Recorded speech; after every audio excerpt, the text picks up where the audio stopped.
चुड़ैल का झूला। एक समय की बात है। गांव में एक पागल खाना था जो कि काफी समय पहले ही बंद हो चुका था।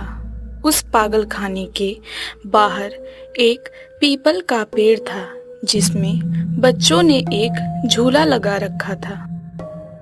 गर्मियों के मौसम में बच्चे उधर खेला करते थे।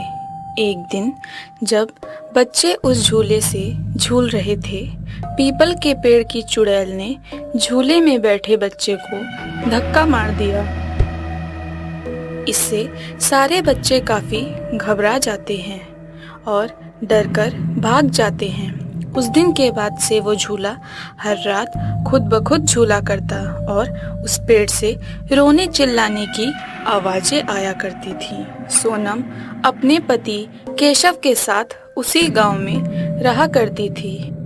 एक दिन सोनम के घर उसके बड़े भाई अपने दो छोटे बच्चे रूबी और शिव को लेकर आते हैं। सारे लोग खाना खाने के बाद सोने जाते हैं। तभी रूबी की नजर खिड़की के बाहर उस झूले पर पड़ती है। वो शिव से कहती है, शिव, देखो वहाँ झूला है, क्या हम वहाँ चलें? पर रूबी, अभी तो रात हो चुकी है, क्या जाना ठीक रहेगा? हाँ बिल्कुल, हमारे साथ यहाँ कोई खेलने वाला नहीं है, चलो ना चलते हैं। ठीक है, हम कल चलेंगे, अभी सो जाते हैं। रूबी को उस रात बिल्कुल भी नींद नहीं आती और वो बीच रात में ही शिव को नींद से उठा देती है। शिव, मुझे बिल्कुल नींद नहीं आ रही है, चलो ना खेलते हैं। इतनी रात में? अच्छा ठीक है, चलो झूले के पास चलते हैं। दोनों बच्चे बिना किसी को बताए झूले के पास जाकर झूला झूलने लगते हैं। रूबी झूले पर बैठती है और शिव उसे पीछे से धक्का दे रहा होता है। ऐसे ही काफी देर हो जाती है। चलो रूबी, हमें लेट हो गया है, चलो घर वापस चलते हैं। शिव की बात सुनकर रूबी झूले से उतरने की कोशिश करती है, पर झूला खुद ही झूले जा रहा था।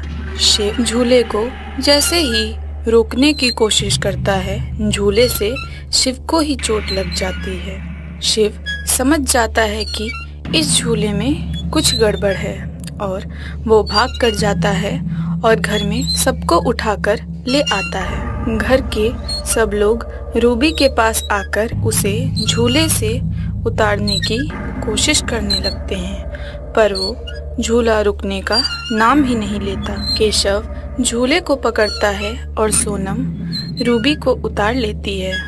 दोनों बच्चों को इस शरारत के लिए बहुत डांट पड़ती है।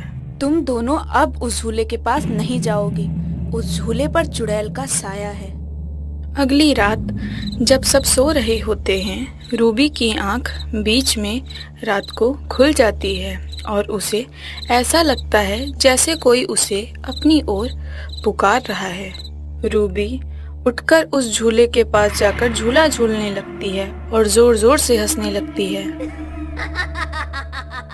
शिव की नींद हंसने की वजह से टूट जाती है और वो खिड़की के बाहर देखता है।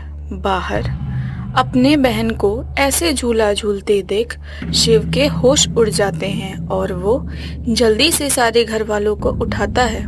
केशव और सोनम गांव वालों को इकट्ठा करते हैं और सब रूबी के पास जाते हैं। पहला गांव वाला, ए चुड़ैल, छोड़ दे इस बच्ची को और चली जा यहाँ से। चुड़ैल गांव वालों के सामने आ जाती है और हंसते हुए बोलती है, ये झूला मेरा है और मैं इस बच्ची को अपने साथ रख लूंगी। दूसरा गांव वाला, चलो इस झूले को ही काट देते हैं। गांव वाले झूले को काट देते हैं जिससे रूबी नीचे गिर जाती है और होश में आ जाती है। मैं यहाँ से नहीं जाऊंगी, नहीं जाऊंगी। गांव वाले मिलकर पेड़ में भी आग लगा देते हैं जिससे चुड़ैल भी जलकर मर जाती है।